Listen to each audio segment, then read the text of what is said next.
Hi, everybody. It's time to learn major variations of the imperfect or the preformative version of the verb in that conjugation. This is one of the crucial, and I use crucial on purpose, crucial chapters. It's a crossroads. All the chapters are important. They really are. You can't learn Hebrew without learning everything in each chapter. However, there are certain chapters which kind of make or break. Some things you can learn um, rolling, kind of like you get it, but you don't have it down, but you can keep getting better at it, like the perfect paradigm, right? But I think the variations of the imperfect are ones you really have to work hard at now because it catches up with you in a hurry and you get overwhelmed. Also, there's some basic concepts with major variations that are important to understand. Like there's an understanding here that is necessary instead of just memorizing paradigm. Um, However, with that being said, it's not that hard if you've done a lot of work leading up to chapter, what are we in? Bartelt chapter 7, I believe this is. I'm going to check real quick. Nope, don't remember. Chapter 8? Okay, whatever. So, what? Some chapter in the Bible. No, some chapter in the book. Um, you know that you're going to have problems with first nun, say, because you've got a closed syllable at the front end, right? With a silent schwa at the end of it. You already know the trouble that's going to be some troublesome kinds of verbs. A hollow root is going to be one. Third hey, believe it or not, third hey is kind of easy in the imperfect, but it's still something you have to pay attention to. The gutturals are all minor variations. So what do we have? Well, about that. And then there's going to be one more class of vowel, a verb that's going to cause a problem. And that is the first one on the dock. Let's take a look at the book real quick. This is chapter 7, first nun and first yod verbs. It's out of whack there for some reason. I wonder if I do this, it'll help, won't it? There we go. Major variations of the imperfect first nun and first yod. Now, what is that all about? Well, it's not exactly first yod per se. It's first yod, first wow. And you're going to hear me call them that because you have two classes of yods. There are some yods that are actually yods, and there are some yods that are actually wows. Kind of cloak and daggerish, but you can understand this one a little easier than cloak and dagger. It's not out to get you. It's just kind of a evolution of morphology. Let's take a look at it real quick in the drawing. Let me show you what I mean. So you're going to have a class of a verb, and a lot of verbs are like this, beginning with the first yod. So just taking a look at yashav, and this is easy to imagine, right? So yashav is the paradigm for it. Okay. And what happens is that yod used to be a wow. And just sort of over the course of time, instead of saying wushav or whatever, they began to say yushav, and maybe it reflected writing, which came first, the chicken or the egg. But see, that one's kind of easy to understand, right? You're making a wow. Is that a wow or a yod? You're saying wa or ya, right? And so a bunch of rules will follow because the initial kind of base form of the verb will be yashav, but then when you start throwing things out front, the wow will come back because, well, that's how you pronounce it, silly. And on you go. We'll get to that in just a second. Let's do the more expected of the major variations. And remember, they're variations; they're not irregularities. So you're going to have your first nun, which is going to have a closed syllable, and the nun is going to close the syllable with a silent schwa. So I'm taking a look at it. The paradigm is not going to be Nathan because that one is really goofy. We're going to look at Nafal. He fell, right? Nafal, one of the easier mnemonic devices. And we're going to make it imperfect, and we're going to say yin pol, right? And that's a doggish lene. Yin pol. Except that, as expected, you might not be good at it yet, but you should be able to expect it. That nun is going to assimilate and turn into a doggish forte. And so it will look like this. yip, pull. And the idea is you have these clues. You have the heroic and the doggish forte, which is why, again, kind of like my speech just a second ago, yeah, you can sort of get behind in some of these chapters and roll learning forward, but eventually you're going to have to learn it, right? And here you've got to remember what is the what is signified. How do you identify doggish Lenny versus doggish forte? Doggish Lenny follows no sound, so it's a silent schwa, etc., and so forth. And when you syllabify, all this stuff from chapter 1 and 2, right? And this is doggish forte because it follows a sound. Oh, I missed. My pad moved on my leg there. So it follows a sound. So that's a doggish forte, indicates doubling. Remember, go in order. Doubling. And why did it double? In this case, some assimilation. Remember, you're not guessing for the right answer. What you're doing is making an educated guess toward a possible solution, trying it on, and if it works, you done good.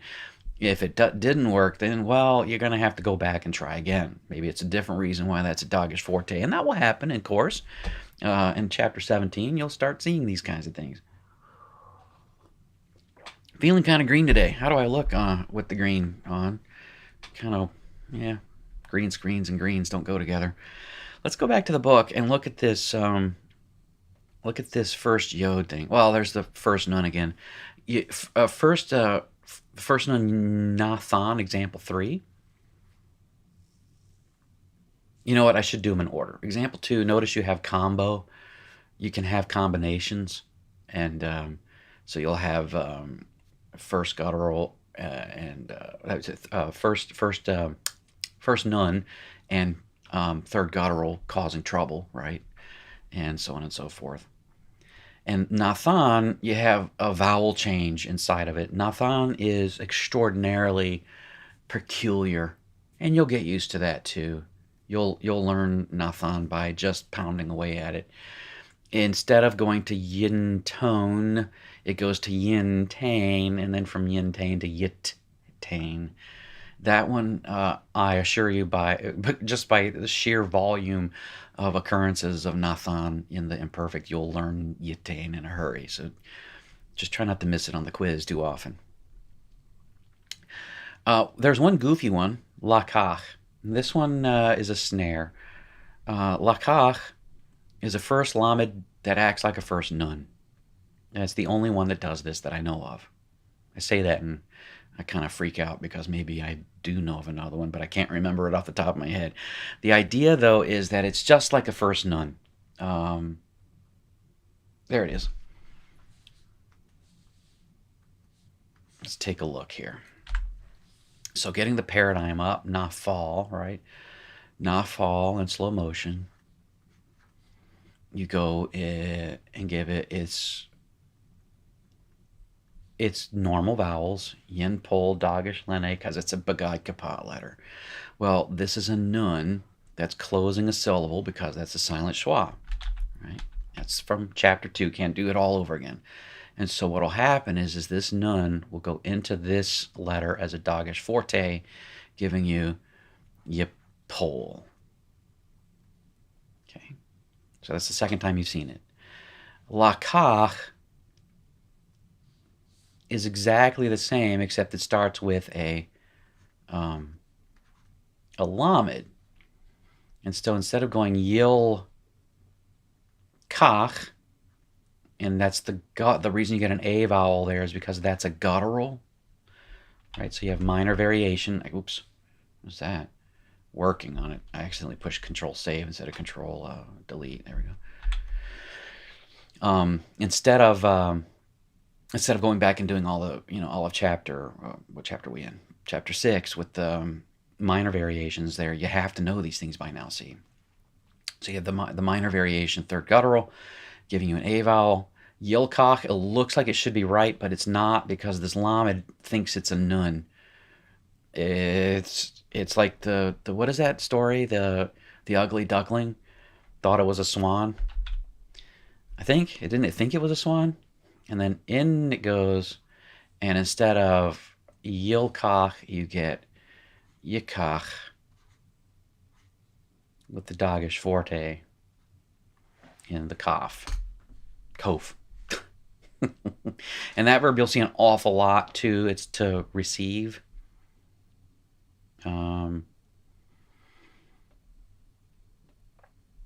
okay.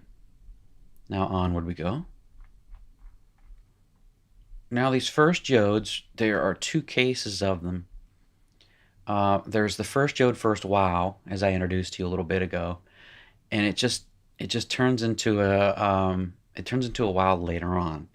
In chapter 7 here, in major variations, the wow doesn't show up yet. Okay, but it's a first yod, first wow, historically speaking, and so you're going to get what he shows you here. So our paradigm for this is yashav, and you'll hear me throughout until you are, and I think until the Nifal chapter, you'll hear me throughout call them first yod, first wow, and that's just to kind of prime you for this, right? So yashav, right? So you have the root yashav, and you're going to make it imperfect, and you think you're going to go yich shov, right? But it just won't do that. Instead, what happens is you end up with a mater letter vowel, except it's a sere, ye, shave, like so. Ye, shave. And then, if I remember correctly, this yod will drop out. Let's take a look at the book and see if I got it right. Yep, I did. Okay. And that's the bad news. It's a new thing for you, and that's about the only new thing you have in this chapter. The first one you should have expected. This you could not have possibly expected. It's a new class. And then there is a very common verb, like lakach, to receive, thinks it's a first nun. There is a verb, halak, that thinks it's a first yod, first wow. Okay. And so halak will do this thing here, and you'll go crazy with it. And it is a cloak and dagger. Hey, this one's trying to get you. And walk, go, converse, all sorts of stuff with halak. It's crazy. So yeah, get used to that one. So the clue for the missing first yod is a sere under the imperfect prefix. And what's happening there with that clue is, as you begin to lose letters that you expect from the normal or the non-variated paradigms, is you've lost a letter, and your job is to go find that missing letter so that you can analyze the verb properly and read Hebrew, and then do the work that you need to do in order to do biblical interpretation, not translation. Translation is one thing, but you're learning to interpret. If you're doing this for teaching or preaching, you're interpreting in order to apply to hearers what you're reading in Hebrew. I assure you, your sermon should never begin with, and here you have the strange halak, which is actually a first yod, first wow verb, and it indicates to you that you should stop yelling at your mother-in-law. You're never going to have anything like that. But what you have to be able to do is analyze this verb so that you can read it. Yelek is from halak. And you learn to read it by looking for the seres, or when you see those seres as a pair like that, it's a dead giveaway for first yod, first wow.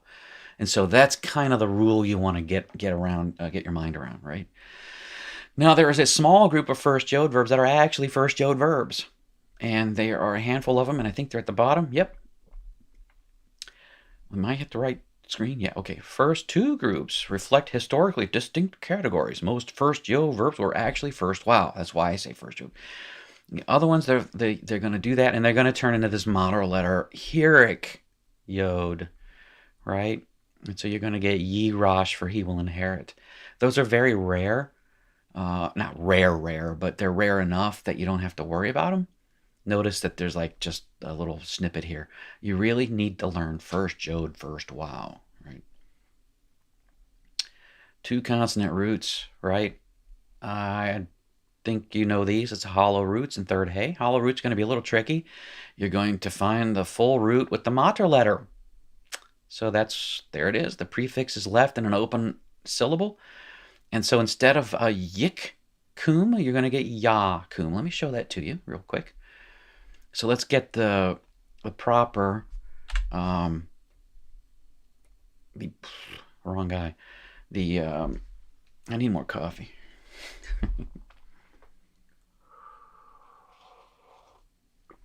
The paradigm for yiktol is katal, right? So let's get yiktol up there.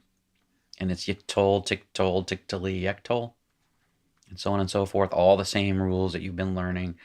Vocalic endings, heavy consonantal, light consonantal, except there's no heavy consonantal, all that stuff, You're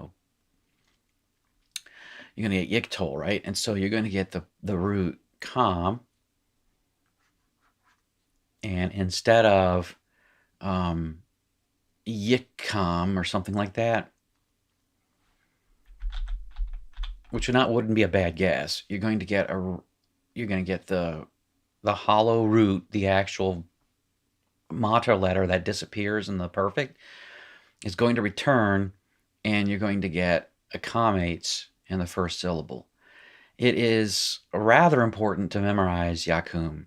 I said in my introductory remarks that you shouldn't really think of this chapter as memorizing paradigms, but memorizing concepts and clues. Like first nun is going to show assimilation because it's closing a syllable at the front end, and hollow, well, not hollow, but first yod, first wow, historically a wow there, and so it's going to do some sort of strange thing with its sere, and we're primed for when that wow shows up again.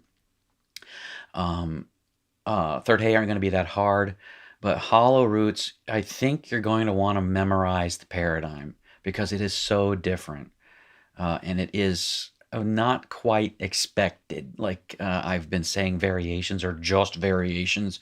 This is more than a variation. Let's take a look at the actual paradigm of the hollow root. Yeah. Presence which shows the full root is not always present, therefore the commates becomes a helpful recognition. What he's saying is this thing, like I said, more coffee. This thing here is your clue that you have a hollow root, and that one is almost fail-safe. I can't think of an exception. If you see a commates underneath a yod or a tau or any of these in a verb, right, you've got a hollow root.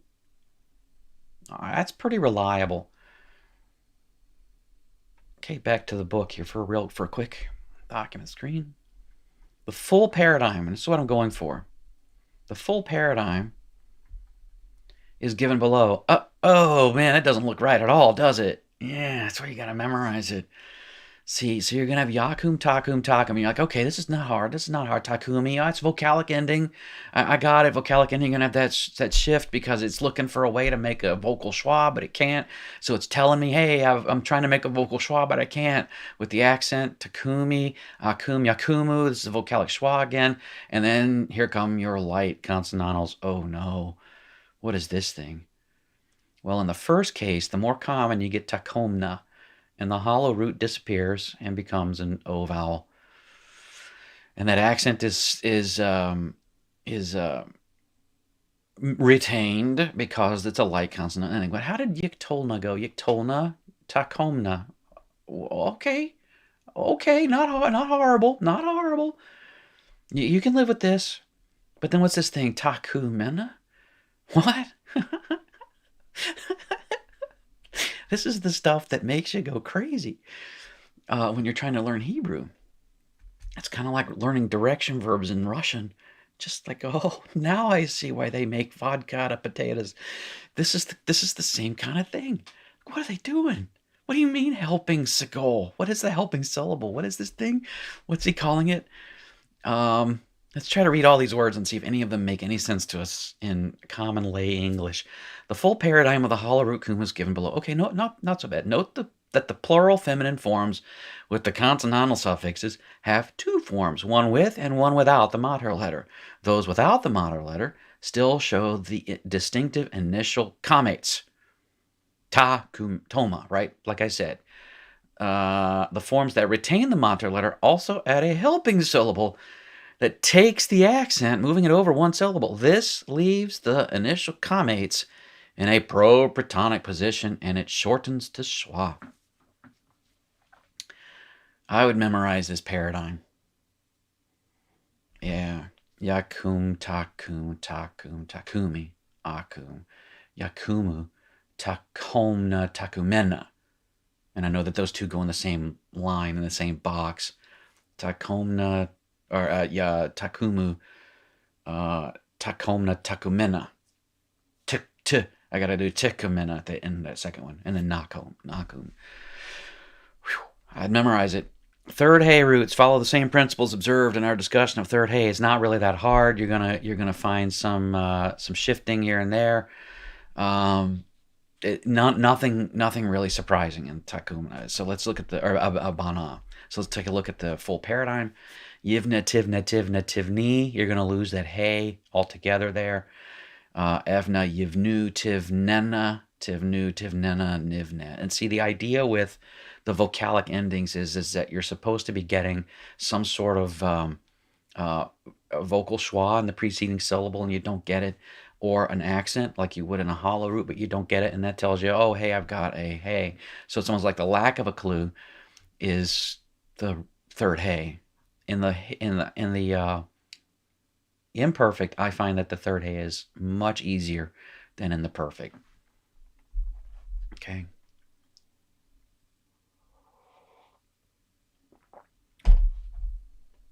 Let's take a look at vocab. The verb for walk is halak. It's a utility verb. It does a lot more than just walk. Yada is to know. That's a pretty important verb. It's a first jod, first wow. It's a third guttural. Sorry. Yalad. You know why that's there? I will show you why. Why are you learning yalad and halak in the same chapter? Because of this. Where'd it go? So the imperfect for halak is you learned. Hey, you. Goes to yay lake. And then all the things that go with it. Yay lake, tay lake, etc. Right? Yay lake. See that? And then you got yalad. I'm being extra like exaggerated here.